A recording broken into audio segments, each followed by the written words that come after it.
abrir lá em Atos, capítulo 1. Nós vamos ler o verso 12 ao 14. E eu estava hoje meditando sobre uma mulher da Bíblia, que foi mãe, e eu olhei algumas coisas interessantes para falar sobre ela.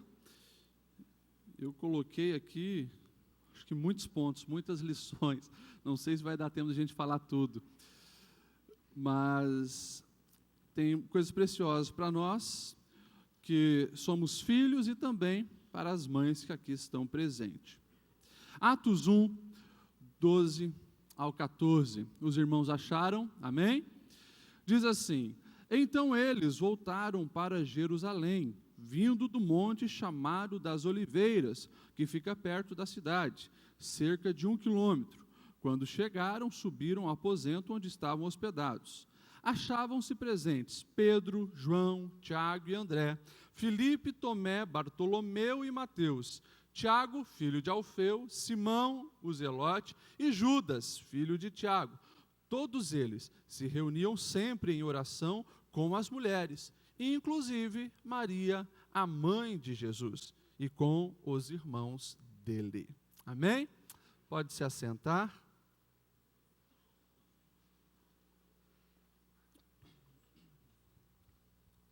Dia das Mães. Quantas mães nós temos aqui? Levanta a mão, bem alto. Olha, bastante mães.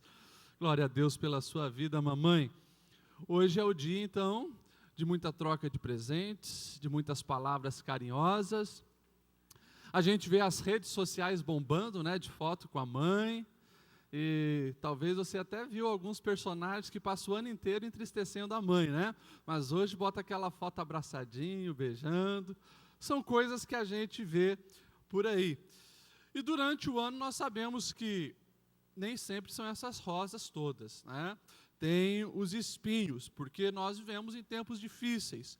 Vivemos em tempo onde a maternidade, que sempre foi vista como algo sagrado, tem também sido banalizada. Todas as coisas sagradas, as coisas divinas, têm sido banalizadas, inclusive a maternidade. Coisas que você talvez há 30 anos jamais imaginaria.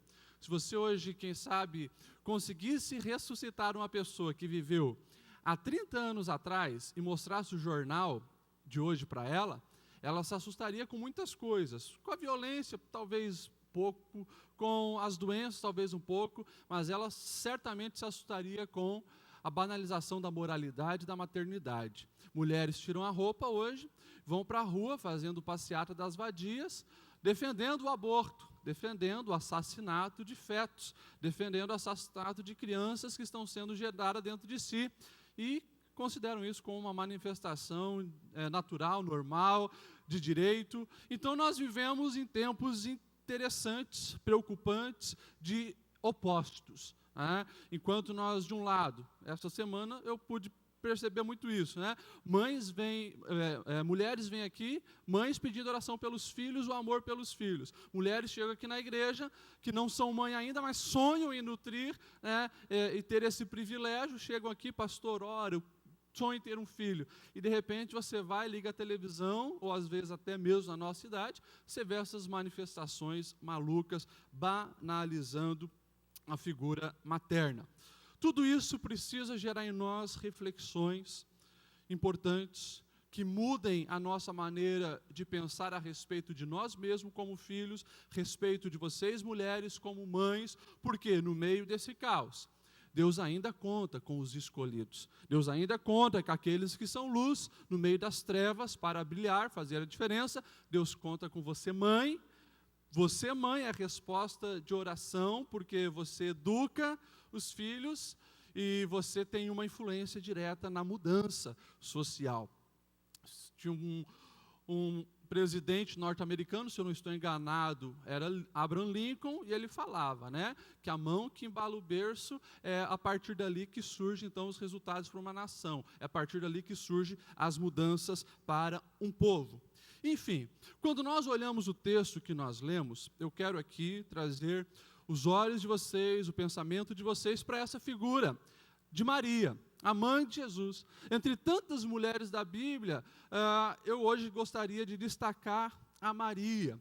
E Atos, você sabe, é o registro histórico do que aconteceu com os discípulos e com os seguidores de Jesus após a ascensão de Jesus. Jesus é assunto ao céu, já tinha ali morrido, ressuscitado, apareceu para muitas pessoas, apareceu para 500 pessoas, e agora, em cima do monte, Jesus começa a subir, anjos aparecem dizendo, olha, aquele que está subindo também voltará descendo. Jesus tinha deixado algumas ordens para os discípulos, uma delas é, esperem em Jerusalém, até que vocês venham ser revestidos do Espírito Santo, e lá estavam eles, orando, buscando a presença de Deus, e o texto diz que ali estavam alguns dos principais apóstolos, o texto também fala em torno de mais umas 100 pessoas, inclusive mulheres, e também o texto faz questão de destacar dessa mulher chamada Maria, a mãe de Jesus.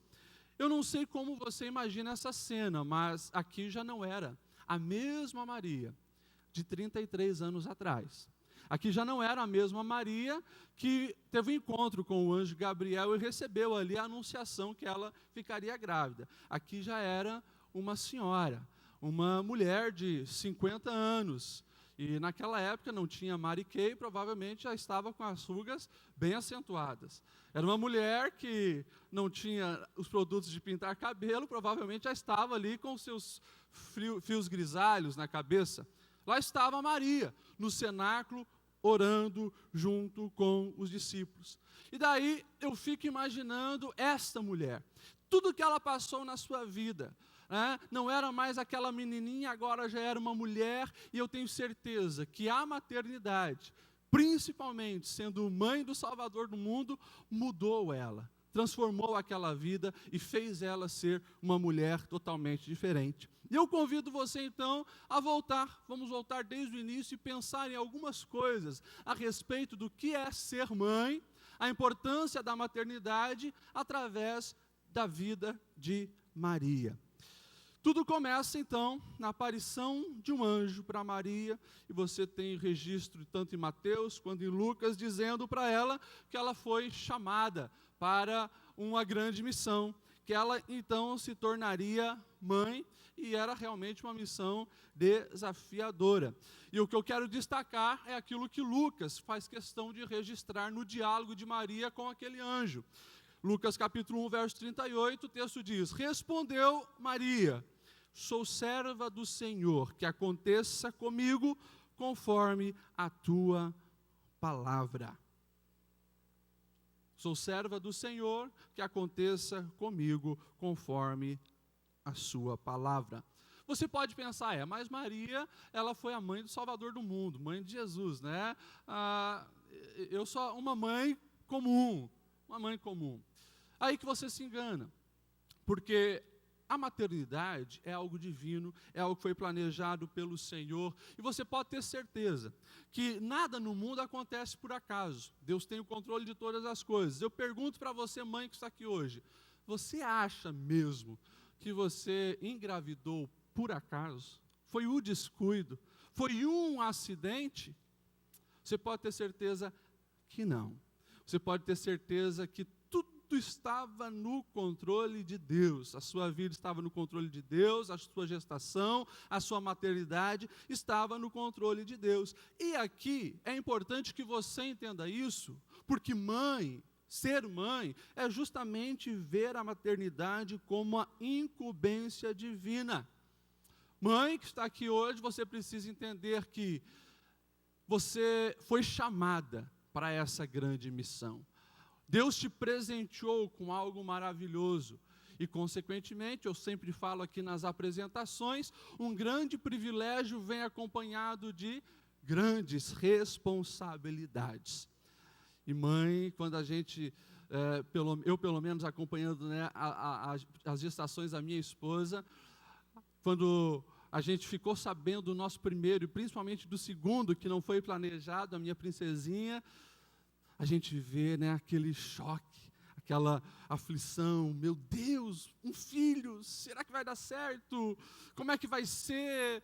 E daí a gente pode olhar para o Altíssimo o Criador de tudo, e entender que, se nós tomarmos essa posição, seja pai ou seja mãe, que Maria tomou dizendo: Senhor, eu sou teu servo, tu fala, eu mando, tuas palavras é que coordenam as minhas escolhas, tuas palavras é que coordenam as minhas decisões. Se você mãe, se você pai, que também está aqui hoje, se você fizer isso, se colocar nessa posição, você pode ter certeza que conseguirá desempenhar a sua função da melhor maneira possível. Porque essa ideia não foi nossa, essa ideia não surgiu na humanidade, essa ideia foi ideia de Deus.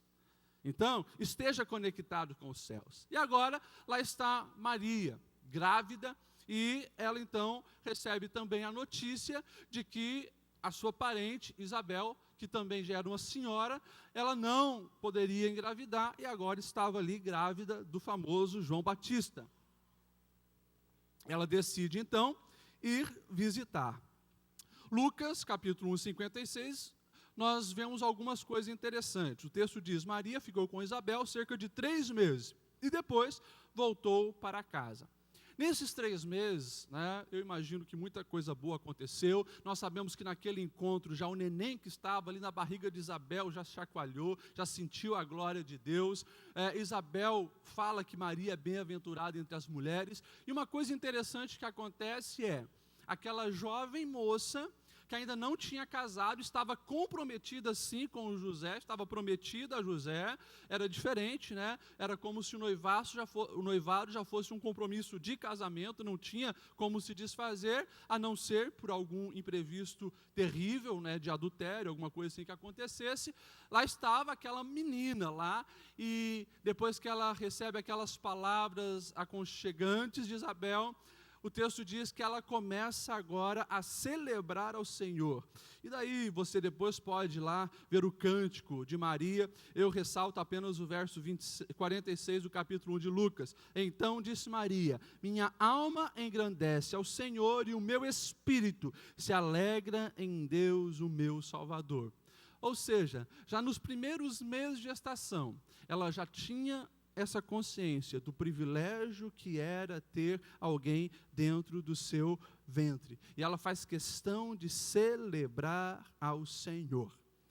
Mãe, eu pergunto para você, você curte, você desfruta desse privilégio? Você celebra a Deus? O seu coração se jubila? As suas palavras, quando você está falando da tua filiação, dos teus filhos, são de gratidão a Deus por eles, ou são palavras de reclamação? Ou são palavras de peso? Ou são palavras que não engrandecem o nome do Senhor? Nós vemos uma sociedade,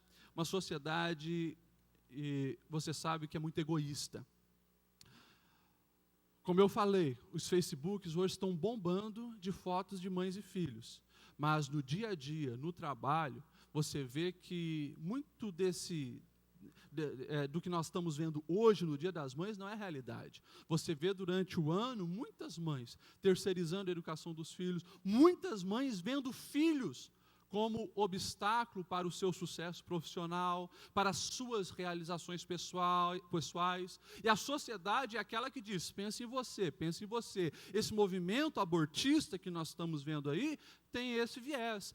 O egoísmo dominando o coração, a ponto de você não pensar na vida que está dentro de você, pensar em você mesmo. E muitas vezes, ser mãe, a gente sabe que é renúncia total, muitas vezes pode passar pela sua mente, mãe, em desistir, em reclamar, em blasfemar, em desvalorizar esse privilégio, mas repreenda isso no nome do Senhor Jesus, porque ser mãe é algo divino, e que os teus lábios possam sempre celebrar ao Senhor, agradecendo a Ele pela vida dos teus filhos. 3 meses se passam lá na casa de Isabel, e agora ela tem que voltar para a sua cidade, e daí você imagine a confusão, porque a barriga começa a crescer, ela não havia ainda sido casada oficialmente, estava comprometida a José, o próprio José fica desconfiado, e a Bíblia diz que ele era um homem justo, e na sua justiça e o seu amor por Maria era tanto, que ele pensa: eu vou fazer o seguinte, eu vou deixar ela, mas eu vou fugir, não vou falar nada para ninguém. Vão pensar que foi eu, né, que concebi a criança, e se me caçarem, se tentarem me pegar, eu já estou longe. E vão ajudar ela a criar essa criança. Então, a intenção de José era essa, sair do cenário. Só que de noite o anjo aparece para ele também e diz, fica tranquilo, né, o Espírito Santo que a concebeu, esse menino se chamará Jesus, é o Salvador do mundo. Então ali, eu fico imaginando que Maria, ela viveu um drama que muitas mulheres vivem hoje. Né, aquele sentimento de mãe solteira, de sozinha no mundo, porque aquilo era ela e Deus, até o momento de José receber a revelação. Ela passou também por esse dilema, ela entende o que é isso, mas não desanimou, não abriu mão, continuou. Eles então agora decidem, né, se casar, a gente sabe que tudo acontece normalmente, e eles vão para Belém de Judá, e lá em Belém de Judá, nós sabemos que o governador tinha convocado um recenseamento, eles eram da linhagem do pessoal de Belém de Judá, e lá chegam então eles procurando uma hospedaria. Você conhece bem a cena, e Lucas capítulo 2, verso 6 vai registrar que, enquanto estavam em Belém, chegou o tempo de nascer o bebê, e ela deu à luz seu primogênito, envolveu em panos e colocou numa manjedoura, porque não havia lugar para eles na hospedaria. Ser mãe é compreender que nem tudo será conforme as suas expectativas. Você pode ter certeza absoluta que se dependesse de Maria, o filho não nasceria num estábulo. Hoje nós temos uma ideia muito fantasiada, né, do que era esse estábulo do nascimento de Jesus, porque o Natal, né, nós temos aqueles presépios lindos, maravilhosos, e tudo, a gente olha, né, os animaizinhos sorrindo, felizes, e tudo muito bonito ali nos presépios. Mas sai daqui, pega o teu carro, amanhã e vai numa chácara para ver como é que é um estábulo de verdade. E as fezes dos animais ali, a vaca fazendo xixi ali, aquele cheiro totalmente desagradável. Isso era um estábulo, isso era uma estrebaria, e foi ali o único lugar que eles encontraram para estar. Eu acredito que Maria jamais pensaria que todos os lugares estariam ocupados e só sobraria então, junto com os animais, para ela estar. Mas ali eu vejo também Maria se esforçando, se dedicando para proporcionar um melhor ambiente para o seu filhinho. E a gente sabe que arrumam panos, envolvem panos, pega a manjedoura, que era onde os animais comiam, limpam, colocam o neném ali, e lá estava aquele bebê. Ser mãe é isso. É você talvez não poder dar tudo o que os filhos desejam, ou tudo que você gostaria de dar para os filhos. Mas ser mãe é você fazer o melhor que tem. É o melhor que você tem. A Bíblia nos conta a história de uma mãe, lá em 2 Reis capítulo 4, que o seu marido morreu, ela ficou viúva, o marido trabalhava junto com o profeta, mas deixou muitas dívidas, e agora aqueles cobradores queriam levar os seus filhos adolescentes, queriam levar como escravo. Aquela mãe, ela desesperada, vai atrás do profeta pedindo socorro, e o profeta pergunta, eu vou te ajudar, mas me diga o que você tem. Ela diz, olha, a única coisa que eu tenho é um pouquinho aqui de azeite. E a gente sabe que eles então saem pegando vasilhas, e o milagre acontece, aquele pouquinho de azeite que ela tinha, ela confiou a Deus, e Deus multiplicou. A gente precisa entender que ser mãe é isso. É você ver os recursos que tem e dar o seu melhor. Eu me lembro da minha vida, quando nós saímos de Araxá e fomos voltar para Santa Catarina. Imagine, Minas Gerais para Santa Catarina, questão de clima, é uma diferença intensa. E eu me lembro que nós fomos ali morar em Fraiburgo, e pensa numa cidade fria no inverno, né? Cidade fria, as nossas condições bem limitadas, mas eu me lembro do papai e mamãe cuidando da gente. Naquele inverno, nós mineiros, não acostumados com aquela loucura, fazia questão de muitas vezes passar a nossa roupa para ficar quentinha antes de sair para a rua.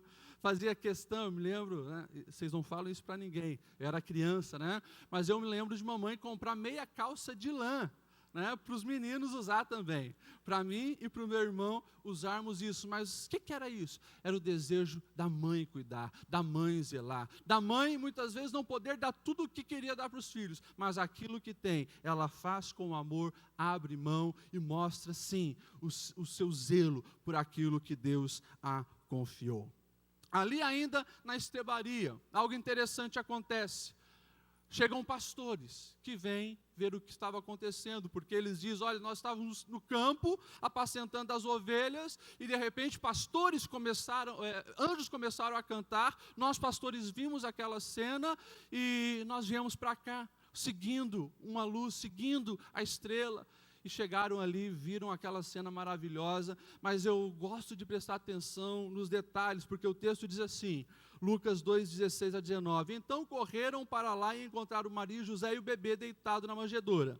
Depois de o verem, contaram a todos o que lhes fora dito a respeito daquele menino, e todos os que ouviram o que os pastores diziam, ficaram admirados. Maria, porém, guardava todas as coisas em seu coração e refletia nelas. Eu acho isso aqui de uma preciosidade linda. Você imagine a cena, os pastores, né, naquela escuridão, cuidando das suas ovelhas, daqui a pouco anjos cantando, eles ficam vislumbrados, chegam todos animados lá, imagine a cena, né? Aqueles homens empolgados e tentando entender o que estava acontecendo. O texto não diz, né, quantos homens eram, quantas pessoas estavam ali, mas o texto diz que eles ficaram tão empolgados, que eles começaram a falar para todo mundo que encontravam. Passou alguém ali na porta, vem cá, vem ver e tal, e eu imagino que a notícia correu, porque eles estavam empolgados, era como diz aquela música, né, gente demais, com tempo demais, falando demais e alto demais. Aquela barulheira toda, mas Maria agora entendeu que não era tempo de celebrar, talvez não era tempo de também fazer parte daquela festa. O texto diz que ela guardava todas as coisas no seu coração. E ser mãe é isso. Ser mãe é saber que nem sempre devemos compartilhar o que nós sentimos ou vemos. Ser mãe é isso. Tem coisa, mãe, da maternidade que é sua, você e Deus. Tem coisas, mãe, que você vai observar na vida dos seus filhos, das suas filhas, que é você e Deus. Na geração do aparentar, nós vemos que tem mães que publicam coisas demais dos filhos no Facebook, coisas que até não devem. Coisas boas, mas também coisas ruins. Usam o Facebook para exaltar, mas também para humilhar. Usam as redes sociais para expor coisas que não deve. Não entenderam que a gente só deve compartilhar as coisas com aqueles que podem nos ajudar. E principalmente o nosso Deus. Então, mãe, aprenda com Maria, abra o teu coração para o Senhor, e tem coisas que você vai observar na vida dos seus filhos, que você nem deve falar para eles. Guarda, reflita, ore, clame, fala para Deus. Sobre a infância de Jesus, não temos tantas notícias. Nós sabemos que, quando Jesus estava lá pelos seus 2 aninhos, chegam os reis magos, né? Alguns chamam reis magos, na verdade a Bíblia diz magos do Oriente. Lucas 2, 21. Lucas 2, 22. Completando-se o tempo... Deixa eu voltar aqui, eu estou lendo o versículo errado. É Lucas 2 e a partir do Mateus 2 e 10. Estava lendo ali da circuncisão. Quando tornaram a ver a estrela, encheram-se de júbilo. Ao entrarem na casa, viram o menino com Maria, sua mãe, prostraram-se, o adoraram. É interessante nós observarmos, porque alguns confundem. Como eu falei, os presépios botam os magos do Oriente, né, junto ali no estábulo, mas não foi assim a cena. Sabemos que depois ali do estábulo, Jesus completou os seus 8 anos, foi circuncidado, depois foi colocado nas mãos de Simeão, que o apresentou, e quando tinha lá pelos 2 anos, é então que Jesus, ele recebe a visita e os presentes dos magos do Oriente. E aqui tem lições preciosas para nós aprendermos. Primeiro, a questão da circuncisão e a consagração, Lucas 2, 22, vai dizer então que completando-se o tempo da purificação deles, de acordo com a lei de Moisés, José e Maria o levaram a Jerusalém para apresentá-lo. Aqui fica evidente algo lindo sobre mãe, é sobre a responsabilidade espiritual dos filhos. Geralmente, os homens, numa sociedade patriarcal, como era dos judeus, os homens tinham esse papel de levar o filho, tanto para a circuncisão quanto para a apresentação. O primogênito, ele era consagrado sempre ao Senhor. Mas o texto nos diz, Lucas faz questão de ressaltar que Maria estava lá. Maria estava lá para consagrar os seus filhos a Deus. Eu fico imaginando nos dias de hoje, o coração de Deus quando olha os pais, quando olha as mães. Justamente por esse fato, e eu tenho batido nessa tecla aqui na igreja sede, que os pais não devem terceirizar a educação espiritual dos filhos. Tem pais, tem mães que deixam apenas na responsabilidade das professoras do cultinho ensinar a respeito de Deus e das histórias de Deus para os seus filhos. Mas a Bíblia nos ensina a nós, realmente, educarmos os nossos filhos. Cada um é responsável pela educação espiritual dos filhos. Já falei para os irmãos o que Deus ensina o povo quando estão saindo do Egito. Vocês, no caminho, na mesa, ao levantar, ao deitar, aonde estiverem, ensinem aos seus filhos. Eu vejo uma mãe na Bíblia chamada Joquebede, a mãe de Moisés. Eu fico imaginando, o cuidado daquela mulher ao aumentar o seu filho ali, o seu bebê, e falando das histórias do povo de Deus, falando de como eles chegaram ali, falando do plano de Deus para ele. Quando Moisés, ele é então, agora desmamado, não precisa mais da ajuda de Joquebede, está lá no palácio, ele vai crescendo e aquilo que ele recebeu ali, nutre a sua alma, muda a sua maneira de pensar, ao ponto de ele se apaixonar pelo seu povo. E quando ele vê um egípcio maltratando um dos seus, ele vai lá, e a gente sabe, ele mata e foge, e nunca esquece aquilo que ele havia aprendido ali. A Bíblia fala sobre uma mãe chamada Eunice, a mãe de Timóteo. E Paulo vai falar, quando está escrevendo a segunda carta a Timóteo, dizendo: olha, eu sei que você tem uma fé pura, genuína, forte, assim como tinha a sua avó Lloyd, tem a sua mãe Eunice. Permaneça nisso, porque eu estou convencido que você vai dar fruto. E Timóteo, ele traz isso na memória, aquilo que ele havia recebido da sua mãe. E nós sabemos o potencial que Timóteo foi nas mãos de Deus, o que ele fez no momento que pastoreou ali a igreja de Éfeso, uma bênção nas mãos do Senhor. Então, mãe, não terceirize a educação espiritual do seu filho. E eu faço questão de reforçar algo que eu tenho falado. Essa é a principal função dos pais: ensinar o caminho de Deus aos filhos. Mãe, você que está aqui hoje, entenda isso. Os filhos podem ser gênios, os filhos podem ter doutorados, mestrados, PhDs, podem se tornar bilíngues, podem se tornar poliglotas, pode ser o que for, mas se não conhecerem o Senhor Jesus, se não viverem uma vida de acordo com a palavra de Deus, o principal faltou, o principal ficou de fora. Aqui, quando eu falei da visita ali dos magos do Oriente, vindo à casa do menino Jesus, é uma casa porque Mateus capítulo 2, verso 10 vai dizer isso. Quando tornaram a ver a estrela, encheram-se de júbilo. Ao entrar na casa, viram um menino com Maria, sua mãe, prostrando, o adoraram. E nós sabemos que o Herodes, naquela época, fazendo uma pesquisa detalhada e minuciosa sobre quando aqueles magos viram a estrela, ele calculou junto com seus astrólogos e astrônomos em torno de 2 anos. Tanto que ele manda alguém lá em Belém para matar todas as crianças de 2 anos para baixo. Então, sabemos também da infância de Jesus que ele, nesse período, em torno dos 2 anos de vida, eles têm que agora sair fugido, porque Herodes queria matá-lo. O anjo aparece e fala para eles, então, fugirem para o Egito, e aqui nós vemos mais uma característica do que é ser mãe. Ser mãe é viver renúncia sempre. Renúncia sempre. Eu imagino Maria, passou-se 2 anos, mais estabilizada, casa ajeitadinha, conforto, marido trabalhando, tudo correndo bem, o menino crescendo, daqui a pouco, vamos fugir, tem que deixar a casa, tem que deixar tudo, vamos embora. Mas pela preservação do filho. Renúncia. Vida de mãe é vida de renúncia. Pastor Newton, no ano passado ou retrasado, ele falou sobre uma das mães da Bíblia, lá em Mateus 15, aquela mulher cirofenícia, que vai atrás de Jesus, gritando: Jesus, filho de Davi, tem misericórdia da minha filha que está totalmente endemoniada. Quando a gente olha assim, a cena, a gente pensa, claro, é uma mãe clamando pela restauração da sua filha, uma mãe querendo ver a filha liberta dos demônios, mas aquela mulher era de uma outra cultura.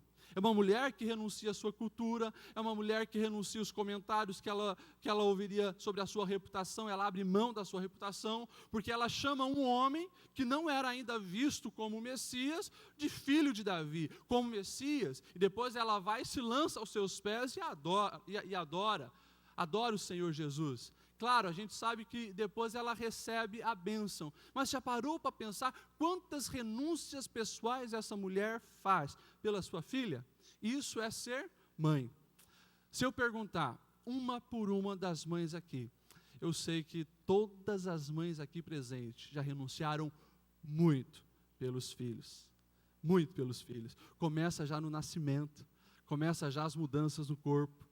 Começa já o alargamento da cintura, a mulher raramente consegue voltar ao mesmo peso, as estrias começam a aparecer no corpo.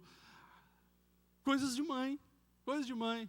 E daí depois a gente sabe que tem muitas renúncias de noite, sem sono, os filhos chorando, pedindo amamentação, e depois tem renúncia financeira, deixam de comprar para si, para investir nos filhos. A vida de mãe, a vida de pai é renúncia, e isso é importante sempre também estar na nossa memória, na sua memória, mãe. Não perca essa virtude, porque é sempre assim.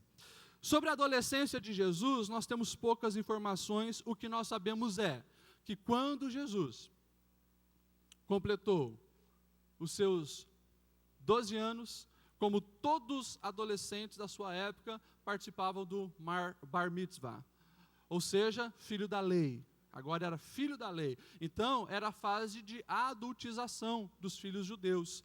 Ele, como primogênito, foi levado lá. O texto diz, de Lucas capítulo 2, 41, que todo ano os pais iam lá, mas agora era diferente. Agora levaram o menino Jesus para ele virar homem, para passar pelo ritual de transação uma das fases da sua vida. E o texto diz que, na empolgação, José e Maria, com os outros filhos, agora já provavelmente já tinham uma escadinha, porque a gente sabe que Jesus teve alguns irmãos, ficaram muito preocupados com os outros, e o menino Jesus fica lá.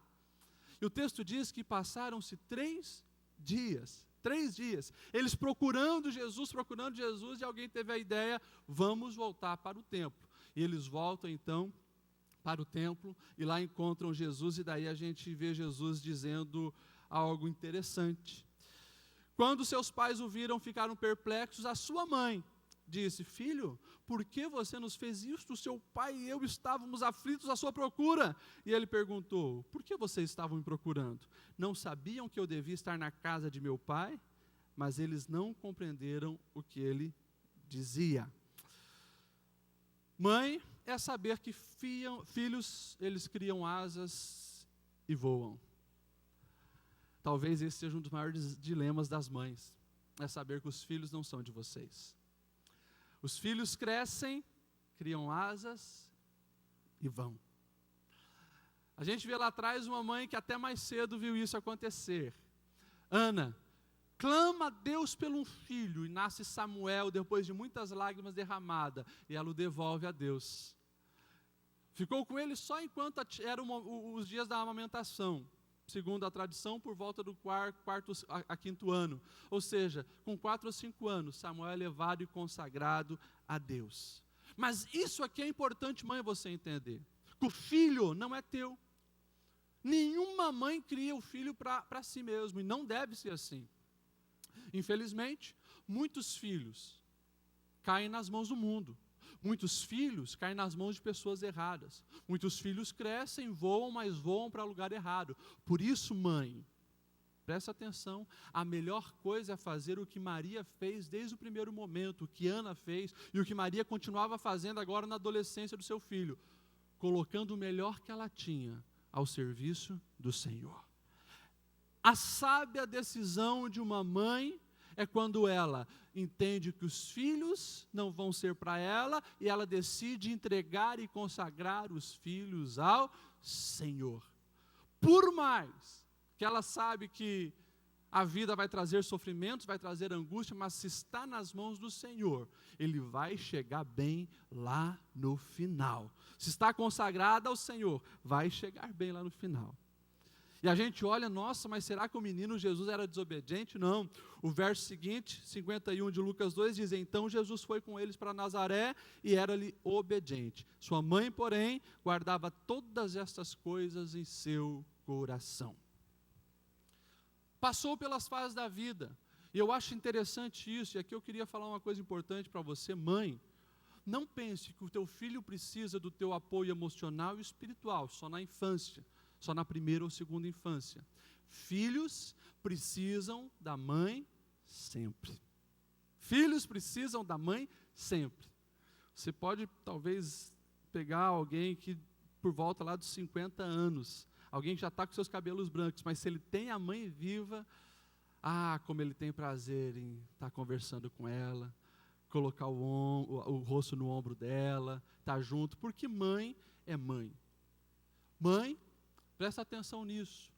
O teu filho adolescente, ele quer sim realmente ser independente, e a independência, gradual, do jeito certo, é também uma expressão de amor. Você não pode ficar dominando, como eu disse, os filhos não são teus. Mas vigia, cuida, ora, supre as necessidades emocionais, acompanha o teu filho em todas as fases. E depois do registro que nós temos da vida de Jesus ali, de Lucas 2,51, que fala dos 12 anos dele, nós só vamos ver agora um Jesus adulto. A Bíblia só vai falar depois de um Jesus adulto, e o texto já nos revela que, lá no primeiro milagre que Jesus fez, Jesus agora estava ali, chamando já os seus discípulos, seguiam, e Jesus foi participar de um casamento em Caná da Galileia. E o texto diz que lá na casa, a mãe de Jesus também estava. E ali acontece, eu acho algo interessante, porque o texto diz assim: a mãe de Jesus estava ali, Jesus e seus discípulos também haviam sido convidados para o casamento. Tendo acabado o vinho, a mãe de Jesus disse: eles não têm mais vinho. E respondeu Jesus: que temos nós em comum, mulher? A minha hora ainda não chegou. E sua mãe disse aos serviçais: façam tudo o que ele lhes mandar.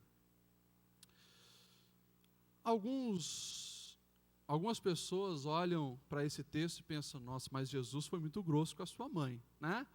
A mulher cria ele, a mulher educa ele, a mulher foge para o Egito por causa dele, volta do Egito quando ele tinha uns 8 anos para Nazaré, está ali cuidando. Lá quando ele fica no templo 3 dias de plena aflição, e agora um homem já com discípulos, Jesus diz para ela, quando ela quer solucionar o problema do casamento: mulher, o que tenho eu contigo. A gente precisa entender que a expressão que Jesus usou aqui para a mulher não é uma expressão assim de confronto, não. É um termo carinhoso, gunai. Mulher querida, mulher amada, mulher respeitável, era um termo de ternura. Só que, o que eu entendo que a maioria dos estudiosos da palavra entendem sobre esse texto, Jesus ele precisava mostrar para sua mãe naquele momento, que a situação estava mudando. Mudando de que maneira? Ele não mais cumpriria agora somente o papel de filho responsável pela casa, porque a essa altura José já tinha morrido e ele era o mais velho, cuidava do seu lar. Jesus queria deixar bem claro que a partir daquele momento, o principal papel que ele exerceria seria o papel de cumprir os propósitos de Deus, ministerialmente falando, para a sua vida. E mãe é isso. Mãe é saber que os filhos vão se tornar adultos e vão criar responsabilidades. E muitas vezes, eles vão estar tão ocupados com as responsabilidades que não vão conseguir suprir todas as suas expectativas de ligação com Ele. Filho É isso. Filhos se tornam adultos, viram homens, viram mulheres, viram pessoas responsáveis, e daqui a pouco a mãe que nutriu toda aquela expectativa, como eu falei, vê os filhos criando asas e voando. Tem uma outra passagem que diz que Jesus estava ensinando numa casa, está lá em Mateus 12:46, e alguém chega para Jesus dizendo: Jesus, a sua mãe e os seus irmãos estão lá fora. E daí Jesus, mais uma vez, diz: quem é minha mãe? Quem são os meus irmãos?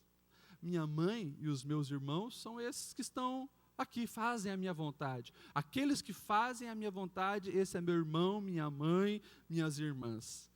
Ser mãe é isso. Ser mãe é descobrir que nem sempre você vai ter a primazia no coração do seu filho. Se você é mãe de um homem, um dia vai vir uma mulher. E como é drástico, né? Esse período, uma mulher que conquista o coração dele e parece que a palavra daquela desconhecida tem um peso maior que a sua. Se você é mãe de uma menina, vai vir um dia um garoto para ocupar um lugar ali de primazia no coração dela. São coisas da vida. E Maria estava passando isso, sentindo todos esses dramas. Maria era aquela que acompanha o ministério de Jesus, e eu fico imaginando a questão da emoção de Maria. Maria, eu imagino ela vendo os milagres que o filho realizava, e o coração feliz, o coração jubiloso, uau, que coisa linda o que está acontecendo. Eu acredito que Maria, durante a criação de Jesus, viu milagres acontecendo.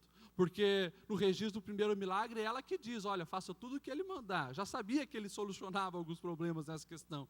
E eu imagino a alegria de Maria quando via os milagres acontecendo, mas Maria também era aquela que via a perseguição dos religiosos com seu filho, as ameaças de morte. Ou seja, no momento estava com uma alegria intensa, daqui a pouco estava preocupada, aflita e angustiada. Maria talvez se encantava ali ouvindo as histórias, as parábolas que Jesus contava, mas também ficava em choque quando ele pegava pesado e chamava os seus ouvintes de raça de víboras. Maria era aquela mulher que, como todas as mães, vive nos extremos das emoções. Filho traz prazer, mas também traz dor. Filho é aquele que a mãe está celebrando quando ele está andando de bicicleta, dando as primeiras pedaladas sem rodinha. Mas se ele cai, ela chora junto e ela quer que a dor do filho passe para ela. Extremos ao mesmo momento. Em momentos está totalmente alegre, daqui a pouco está triste, preocupada com os filhos. A bem da verdade é que mãe é sofredora. Mãe é mulher sofredora. E Maria, lá quando ela foi consagrar o menino Jesus, e Simeão pegou Jesus, o Simeão pega Jesus, fala palavras lindas, mas também fala palavras para Maria, e diz: uma espada vai transpassar a sua alma. Uma espada vai transpassar a sua alma. E a gente sabe que isso acontece no maior sofrimento de Jesus. João vai dizer que depois do ministério de Jesus, de Maria ter acompanhado todas aquelas fases, Jesus é crucificado. E o texto diz que perto da cruz de Jesus estava a sua mãe, a irmã dela, Maria, mulher de Clopas, e Maria Madalena. Quando Jesus viu a sua mãe ali, o texto diz, e perto dela estava o discípulo a quem ele amava, Jesus disse à sua mãe: aí está o seu filho. E ao discípulo: aí está a sua mãe. Daquela hora em diante, o discípulo a recebeu em sua família. Lá estava Maria. E deixa eu abrir aqui um parênteses para os filhos, porque eu acho lindo o que Jesus faz. Já parou para pensar que na hora de maior sofrimento de Jesus, depois de ter sido chicoteado intensamente, depois da sua carne estar dilacerada, depois de seus braços estarem ali pendurados, furados, sendo humilhado, Jesus ainda se preocupava com a sua mãe? Ele, como filho primogênito, como filho mais velho, era responsável, segundo a cultura, pelos pais, quando envelhecesse. Esse é, filho que está aqui me ouvindo, esse é o ciclo da vida. Esse é o ciclo da vida. Primeiro os pais cuidam dos filhos e depois os filhos cuidam dos pais na sua velhice. E isso é plano de Deus para nós. E Jesus, como nosso exemplo referencial, estava ali. Mesmo na dor, estava cumprindo o seu papel. E como ele iria partir, ele olha para João, o discípulo amado, que era o único que estava ali, e diz: ei, João, essa agora é a tua mãe. João, e olha para Maria: mulher, esse aí é o teu filho, o primogênito, aquele que vai ocupar o meu lugar nos teus cuidados. E o texto diz que João a recebe em sua família, como mãe. Você, filho, adulto que está aqui hoje, se a tua mãe é viva, se o teu pai é vivo, você tem cuidado deles do jeito que deveria? O jargão popular diz que um pai e uma mãe cuidam de 10 filhos, né? Mas 10 filhos não cuidam de um pai. Na verdade, na sociedade capitalista, o que a gente vê, lamentavelmente vê, é os filhos apenas em interesses monetários com os pais. É os filhos adultos brigando para quando o pai morrer, a mãe morrer, verem quem vai ficar com maior quantidade da sua herança. E isso é preocupante, porque isso mostra um coração que ainda não é dominado pelo Espírito Santo. O Espírito Santo nos faz entender que nós, homens e mulheres adultos, somos responsáveis pelos nossos pais anciãos. Quando os nossos pais não conseguirem mais andar com as suas pernas, nós, filhos, vamos estar lá para ajudar. É assim que Deus deseja. Porque quando nós não andávamos, quando nós não sabíamos comer, quando nós não sabíamos fazer nada sozinho, lá estava a mãe, lá estava o pai ajudando. Fecho aspas, volto a falar de mãe. Aqui estava Maria, aos pés da cruz, olhando para Jesus e participando do seu sofrimento. Ser mãe é para toda a vida. Ser mãe é para toda a vida. E ali, quem sabe Maria podia sair e ter falado as palavras que ela ouviu Jesus falar para ela: que tenho eu contigo, mulher? Ela não olhou e disse: que tenho eu contigo, homem? Não. Estava ali, entendendo o propósito de Deus na vida do seu filho. Permaneceu até o fim. Sofreu, chorou. Realmente, a profecia de 33 anos atrás, como uma espada transpassaria a sua alma, estava ali acontecendo. Mas ela entendeu que a sua função de mãe, o seu apoio, a sua presença, a sua dedicação, era para toda a vida.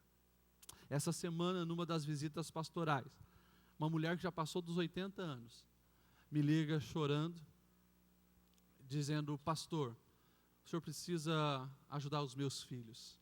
E daí eu fui lá numa casa, e o filho que ela disse que precisava de ajuda é um homem de 52 anos.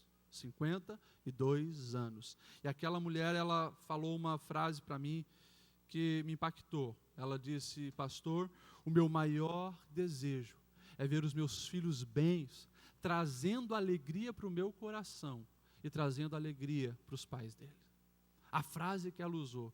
Ou seja, homens já barbados, homens que já estão quase se tornando avós, ainda estão nas principais preocupações de uma mãe.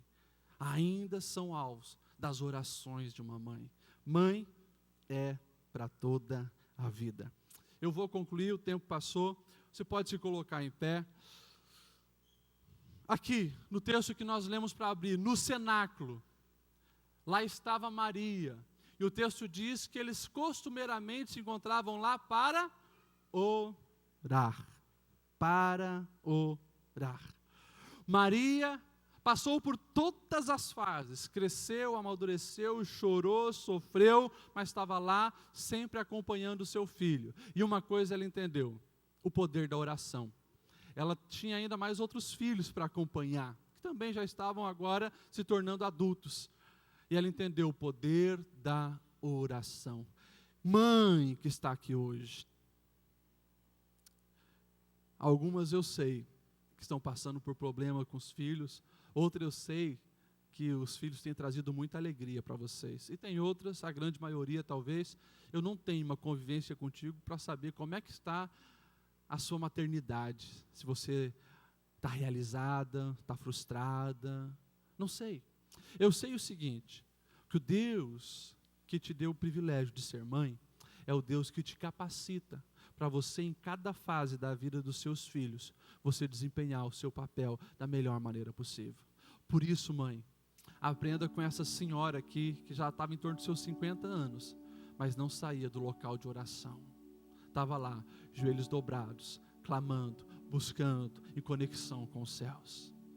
Mãe, talvez os seus filhos nem te ouvem mais hoje, mas lembra, quando os filhos não ouvem mais, existe um Deus que ouve, que responde, que vai em locais do coração dos filhos onde as suas palavras não alcançam.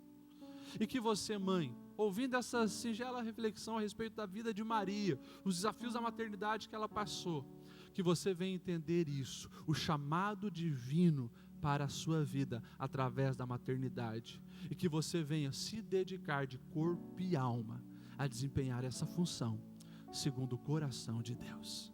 Nós vamos orar nesse momento.